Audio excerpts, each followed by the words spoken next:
So, ayan ang city ng Budapest. Hungary. Ayan na. Ayan yung balloon. Galing kami dun.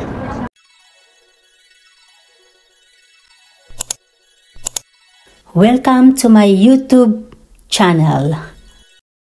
Tara G, samahan niyo ako sa aking mga chamba recipe at ang buhay London. So, second day namin. Tapos na kami nag-thermal bath. Dito na kami mag half on, half off tour bus. Para hindi na kami mahirapan. Wala na rin kaming 24 hours lang yung ticket namin.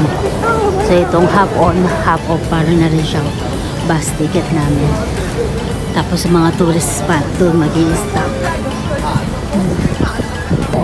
We start na dito sa Basilica. Ang starting point ng tour bus. Then sila Kante, si Jai.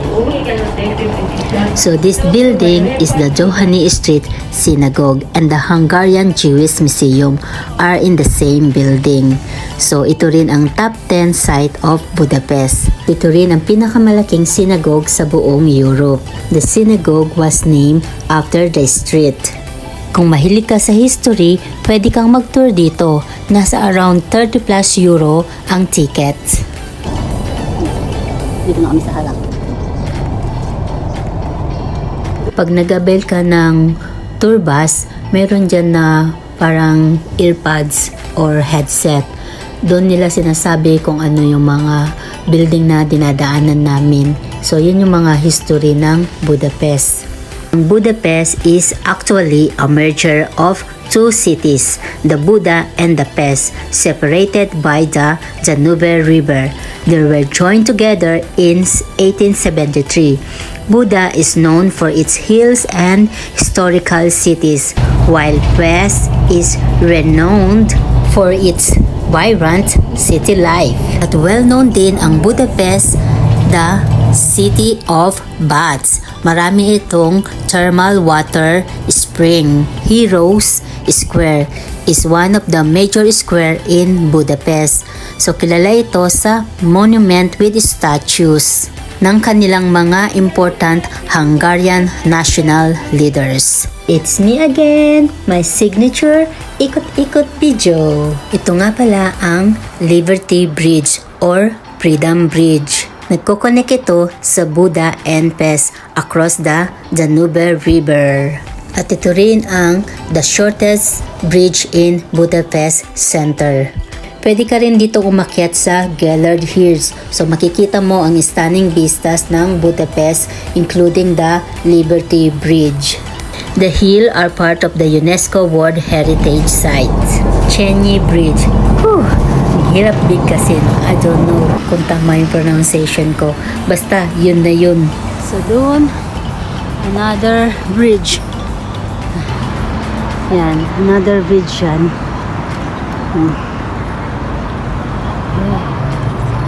Ano dito? Aakyat. Pipila. So, dito kami pumunta sa Buda Castle. Is the one of the main symbol of Budapest. Nasa top hill ito ng Varigi Hill. Kung walker lover ka, pwede kang mag-walking up the steep stair from the chain bridge. At pwede ka rin mag-walking up the hill on the path that start at the funicular. O kung ayaw mo naman, at ito rin ang ginawa namin, nag-take kami ng funicular rides na ang bayad ay 4,000 Hungarian bills or $10 US. Free lang dito kung mag-walk around ka lang, pero kung gusto mong pumasok sa museum, siyempre may bayad doon. Medyo kain, tempaleo rin pa. Ano?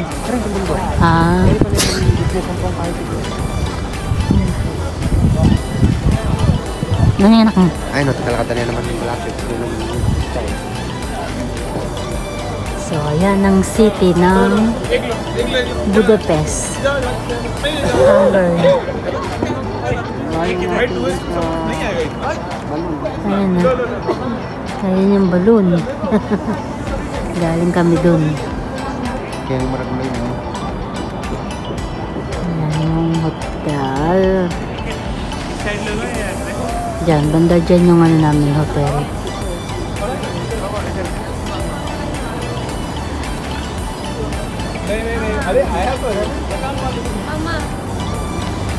Sagli.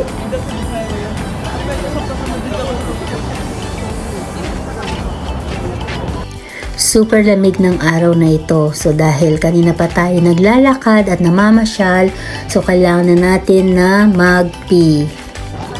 Baka kailangan ano? Sa restaurant. So pumasok kami sa building na yan at diyan kami nag-toilets. So wala akong internet dito, nakiki-internet lang ako kay Jai. So wala talaga akong ideya kung ano ang mga pinupuntahan namin. Ngayon nag-e-edit na lang ako, doon na lang ako nag-re-research. So dito about the Castle Hill ay overlooking siya sa River Danube. Tapos ang makikita mo lang dito ay mga history museum, massive country yard, mga church, chapel, restaurant at ang iconic attraction nila ay Fisherman Bastion. So, castle yata to. Si-search ko na lang kung ano to. Ayun, mayroon pala nakalagay sa dito. Savoy Eugene. Hindi siya mabasa. 1663 to 1736 is Savoy Eugene. Tama. Yan yung Eugene. Yan. May mga cafe. So, may cafe dito. Yan. Ito, baby statua. May horse. Yan. So, castle din ito. Dito sa Budapest. Yan. Para mas kita yung view. No, ewan ko kung anong mayroon dito sa loob. Dami pa rin turista. Yan. Tapos, makikita mo dito ang city ng Budapest. Ayan. Makikita mo yan. City yan. Ayan. Ayan sila na dyan. Naghahanap kami ng WC. Agoy, di na nagsawa si Inday sa paikot-ikot video niya. Ayan, sunset na siya. Kaya yung doon, iba na yung kulay doon. Ayan. We'll see kung nagustuhan niya ang pagpicture ng papa niya. Tingnan nyo, iba na yung kulay banda doon. Unicorn ang kulay kasi pasa, sunset na siya. Ayan o, yung sunset. So, iba na naman to. Parang church. Ayan, pag malapit, may ano, yung bubong nila. May design. Ayan. Yan yung taxi dito. Yellow taxi. Ayan. Ito pala ang Fisherman Bastion, world famous for its magnificent views from its turrets and terraces. Isa ito sa well-known attraction ng Buda Castle area. Ito ang famous window castle. Mala fairy tale itong mga window na ito at magandang pang Instagrammable views. Hindi tayo makasingit doon sa window, so dito na lang tayo sa church mag-ikot-ikot video. Bukod sa Prague, well-known din ang chimney cake dito sa Budapest, Hungary. Nagpaalam tayo dyan na magkukuha ng video. Yan o, sandali, gabi na. Pumunta lang kami doon. Ngayon, pababa na kami. Sorry. Kumain kami ng chimney cake. Yan o. Marami pa rin turista.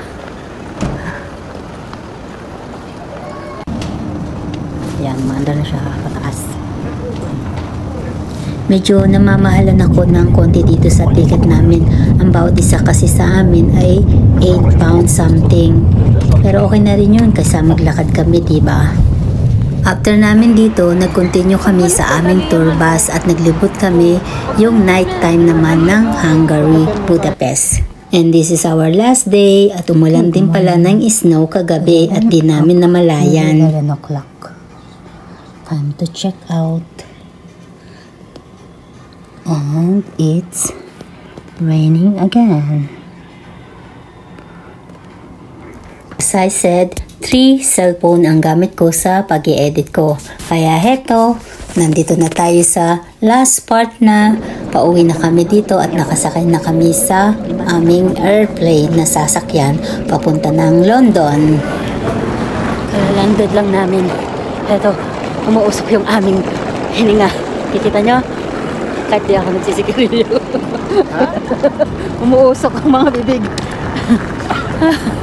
Super lamig. Umuusok ang bibig. Grabe. Ang lamig. Mag-Uber na lang kami kasi mahal ng ticket.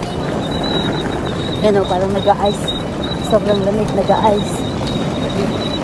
Hindi nga nag-i-snow pero nag-ice.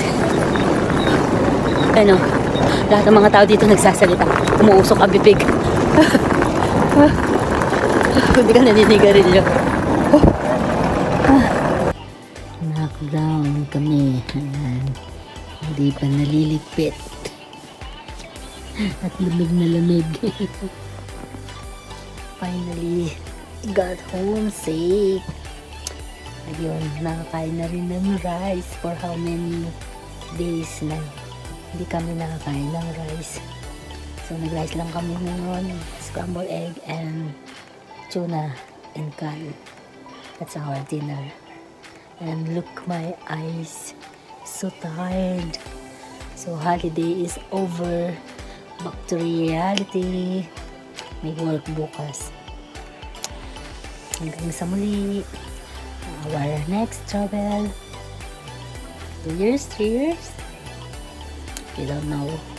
Thank you mga kachamba mate. Hanggang sa muli. Don't forget to like, share, and subscribe.